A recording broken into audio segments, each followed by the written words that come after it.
Think for a second. Are you alone? Really alone? In today's hyper-connected world, the concept of privacy has become almost an illusion. We carry devices in our pockets that can track our every move, listen to our conversations, and even predict our next actions. Or is someone somewhere watching your every move?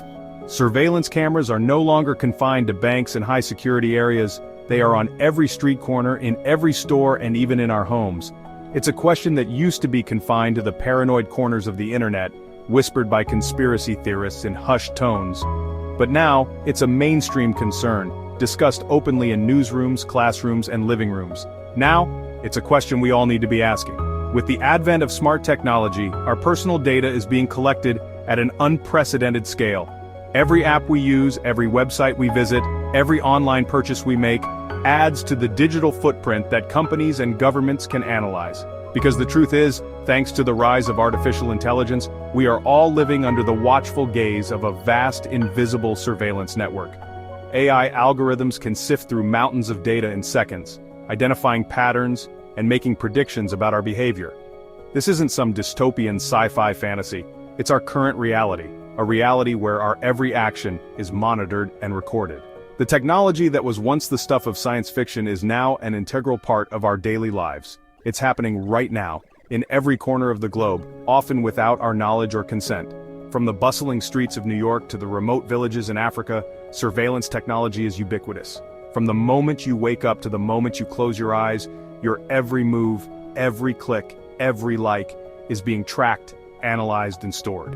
Your smartphone, your smart TV, even your smart refrigerator are all part of this vast network.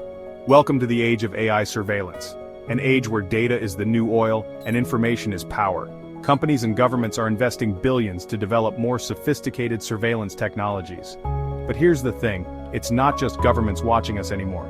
Private corporations have entered the fray, and they are just as interested in our data, if not more so.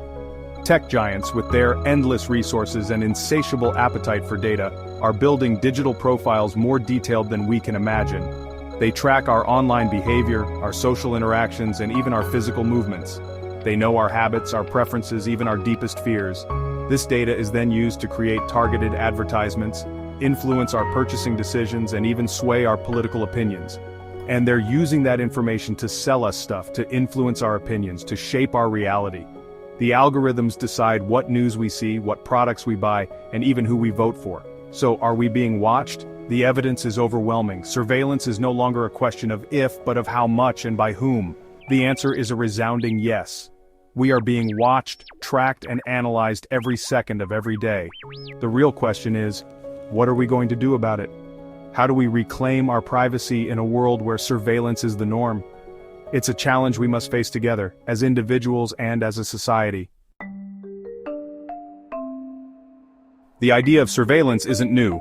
For as long as there have been societies, there have been those who watch and those who are watched. From ancient spies in royal courts to secret police in totalitarian regimes, the act of monitoring others has been a constant presence throughout history.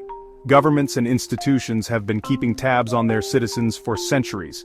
They have used various methods, from informants and spies to more formalized systems of record-keeping and documentation. These efforts were often justified as necessary for maintaining order and security. But AI has supercharged this ancient practice, transforming it from a blunt instrument into a scalpel capable of dissecting our lives with terrifying precision. It started subtly, almost imperceptibly, as technology began to weave itself into the fabric of our daily existence. CCTV cameras popped up on street corners, promising to keep us safe. These cameras were initially seen as a deterrent to crime, a silent guardian watching over public spaces. They became a familiar sight, blending into the urban landscape. Facial recognition software was introduced at airports, marketed as a tool to catch terrorists. This technology promised to enhance security by identifying potential threats before they could act, offering a sense of reassurance to travelers. We were told these technologies were for our own good, that they would make us safer. And for a time, many of us believed it. The convenience and security they offered seemed to outweigh any potential drawbacks, and maybe in some small ways they did. Crime rates in monitored areas sometimes dropped, and the presence of surveillance provided a sense of security to the public. But this was just the beginning. But like a virus, AI surveillance has spread. It has evolved, becoming more sophisticated and pervasive with each passing year. What started as a few cameras on street corners has grown into a vast network of interconnected devices. It's infiltrated every aspect of our lives, often disguised as something benign, even helpful. From smart home devices that listen to our conversations to apps that track our every move, surveillance has become a part of our daily routine. That smart speaker in your living room, it's listening. It's not just a convenient tool for playing music or setting reminders, it's a window into your private life. Capturing data on your habits and preferences, your fitness tracker, it's reporting your every move. Every step you take, every heartbeat, every moment of rest is being recorded and analyzed, contributing to a detailed profile of your daily activities. This exponential growth in surveillance technology has been fueled by two key factors: the plummeting cost of computing power and the explosion of data. As technology becomes cheaper and more powerful, the ability to collect and analyze data has grown exponentially. Thanks to the internet and the rise of smartphones, we're generating an unprecedented amount of information about ourselves every single day. Every click, every like, every search query adds to the vast ocean of data that defines our digital footprint. And AI, with its ability to analyze vast data sets and identify patterns, is the perfect tool to make sense of it all. It can sift through mountains of information, finding connections and insights that would be impossible for a human to discern. The result? A surveillance apparatus of unprecedented scale and sophistication, one that's only growing more powerful by the day. As we continue to embrace new technologies, the line between convenience and intrusion becomes increasingly blurred, raising important questions about privacy and control in the digital age. So how exactly does AI surveillance work? It's a question that has become increasingly relevant in our modern, tech-driven world. With the rapid advancements in artificial intelligence, the ways in which we are monitored have evolved dramatically. What are the tools at Big Brother's disposal? From the cameras on street corners to the satellites orbiting above us, the scope of surveillance is vast and ever-expanding. Let's break it down. Facial recognition is perhaps the most well-known and controversial aspect of AI surveillance. This technology has the ability to scan and identify faces in real time, matching them against databases with incredible speed and accuracy. By analyzing images and videos, these systems can identify individuals with alarming accuracy, even in crowds. This means that in a sea of faces, your identity can be pinpointed in seconds. The implications of this are profound.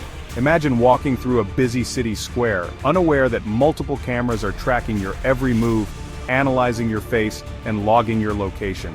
What was once the stuff of science fiction is now being used by law enforcement agencies around the world to track suspects, monitor protests, and even identify people who have died in disasters. This technology is not just about security, it's about control and power. Then there's social media monitoring. In today's digital age, our online presence is a goldmine of information. Every post, every like, every comment you make online is a data point, a brushstroke in the digital portrait of you.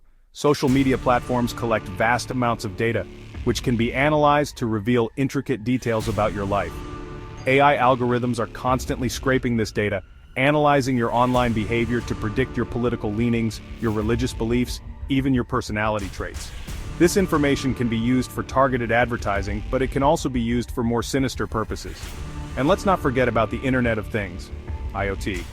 Our homes are becoming increasingly connected, with smart devices ranging from refrigerators to thermostats collecting data about our daily routines. These devices are designed to make our lives more convenient, but they also create new avenues for surveillance. Every time you adjust your thermostat or open your smart fridge, data is being collected and analyzed. This information, often collected without our explicit consent, can be used to paint a disturbingly intimate picture of our lives. The more connected our homes become, the more data is available for potential misuse. But perhaps the most chilling aspect of AI surveillance is its potential for predictive policing. This is where AI doesn't just watch us, it tries to predict our future actions.